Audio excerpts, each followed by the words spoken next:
කාටද? ඔය දැන් කියන්නේ නාමල් බයයි කතාවක්. ආණ්ඩුව තමන් පුරොන්දු වෙච්ච දේවල් ජනතාවට දෙන්න බැරි වුණාම ආණ්ඩුව එක පැත්තකින් බොරු කියලා අහුවෙනකොට කුණාටුවට සුළුසුළුංගට අහුවෙලා අසරණ ජනතාවව රවට්ටලා අද ආණ්ඩුව තමන්ගේ පැවැත්ම සඳහා මර්ධනය පාවිච්චි කරනවා. ඒ මර්ධනය පාවිච්චි කරනකොට ආණ්ඩුවේ තියෙන හොරකම් ගැන එළියට එනකොට දැන් ගල්ලංගුරු වංචාව සම්බන්ධයෙන් සමාජය දැනගන්නකොට කැප් ගේනක පිළිබඳ සමාජය කතා කරනකොට අනිත් පැත්තෙන් හාල් මාෆියාව ගැන ආණ්ඩුවේ ඇතුලේ තියෙන දැන් තියෙන්නේ අර වෙනද නම් කිව්වේ හාල් මාෆියාව තියෙන මෝල් කරුව ගාව කියලානේ. අද හාල් මාෆියාව තියෙන පිටරටින් හාල් ගෙනන ව්‍යාපාරිකයෝ ගාව. නැත්නම් මේ ලංකාවේ ගොවියා ගාව නෙවෙයි. ඉතින් මේවා පිළිබඳව රටට ඒත්තු ගන්නනකොට ආණ්ඩුව තමන්ගේ සුපුරුදු මර්ධනය පාවිච්චි කරන්න උත්සාහ කළා ආණ්ඩුව හිතනවා අපි බය වෙලා ආණ්ඩුව කියන විදිහට අපි ඊළඟ අවුරුදු ගාන ඉඳී කියලා. ඉතින් එහෙම වෙන්නේ නැහැ. අපි මේ රටේ ජනතාව වෙනුවෙන් පක්ෂයක් විදිහට අපි කතා කරන පමණක් නෙවෙයි ජනතාවගේ අයිතිය වෙනුවෙන් අපි පෙනී හිටිනවා. දැන් මේ නඩු තීන්දුවක් ආවා. ඒ සරලම කතාව ගොඩක් අය කියන විදිහට හරිනම් මරණ දන්නේ හරි ජීවිතාන්තයකට හරි අතුරට යන්න ඔබ අතුරු කණ්ඩායම. මොකද මේ අරගලයට ගිහිල්ලා ගහලා අරලේ ගහ මන්දිරේ රැකගෙන ඒක රුසි ගන්නවල අරගලයට ගිහිල්ලා ගහලා චෝදනාවක් ඉන්න ඔබතුමාලා. අනිකර මේකේ ආරම්භය ඔබතුමාලා. පළවෙනි කාරණය තමයි ඔය චෝදනා නගන අය මේ ත්‍රිපුද්ගල කමිටුවේ මේ ත්‍රිපුද්ගල අධිකරණයේ නඩු තීන්දුව කියවන්න ඕනේ. ගරු විනිශ්චයකාරවරුන්ගේ නඩු තීන්දුව කියවන්න ඕනේ. එක පැත්තකින් ආණ්ඩුව උත්සාහ කරනවා මේ රටේ අධිකරණ පද්ධතියට තමන්ගේ බලපෑම් එල්ල කරන්න. ස්වාධීනත්වයට පහර දෙන්න. හැබැයි අපි සතුටු වෙනවා.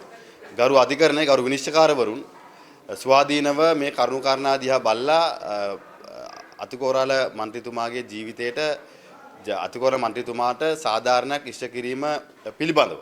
තව පැත්තකින් මම කනගාටු වෙනවා. තවමත් මේ සමාජ මාධ්‍යයේ සජීවීව කරපු ඝාතනයක් සාධාරණීකරණය කරන්න උත්සාහ කරන පිරිසකුත් ඉන්නවා. මේ අමුවේ මහ දවල් කරපු මිනිමරුමක්. ප්‍රස්තවාදී ක්‍රියාවක්.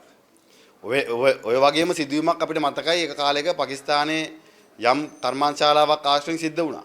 එදා ඉම්රාන් ખાන් හිටපු අග්‍රාමාත්‍යවරයාගේ ක්‍රියාකලාපයේ මත ඒ සාධාරණ සිද්ධ වුණා ඒ රටේ. හැබැයි ඒ වෙලාවේ ඉම්රාන් ખાන් මහත්තයන හොඳ කියපු අය අද මේ ගරු විනිශ්චයකාරවරුන්ට හොඳ කියන්නේ නැහැ. අද පැහැදිලිවම මේ අධිකරණ පද්ධතිය තුල මේ අතිකෝර මන්ත්‍රීතුමාට සාධාරණයක් වෙලා තියෙනවා.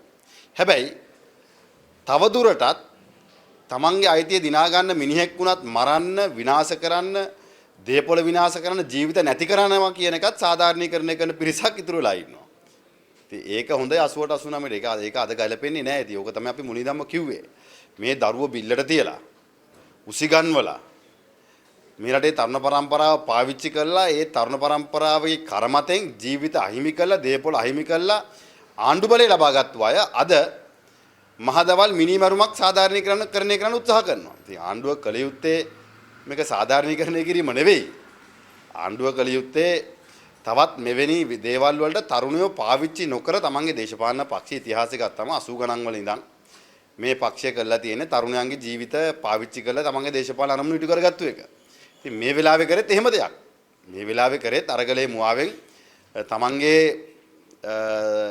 දේශපාලන අරමුණු ඉටු කරගන්න එක ජීවිතයක් නැති කරා තරුණ පිරිසක් එල්ලුම් ගස් සෙව්වා. අන්තිමට අවවාද උපදෙස් දීලා ප්‍රසිද්ධ මාධ්‍යට ඇවිල්ලා දැන් එන්නේ එළියට බහින්න අපි ගහන්න අපි බලා ගන්නම් කියපු අය රජ වෙලා ඉන්නවා. අර අහිංසක දරුවෝ එල්ලුම් ගස් ගිහිල්ලා ඉන්නවා. ඉතින් මේක තමයි යථාර්ථය. ඉතින් මේ අය කොච්චර හිතමනාපෙන් කෑ ගැව්වත් මේ යථාර්ථය තමයි අද ඉෂ්ට වෙලා තියෙන්නේ. දැන් ආණ්ඩු බලය ගන්න ඔබතුමාලා තාම සීනලා තියෙනවනේ මේ මොහොතේ ඉඳන්.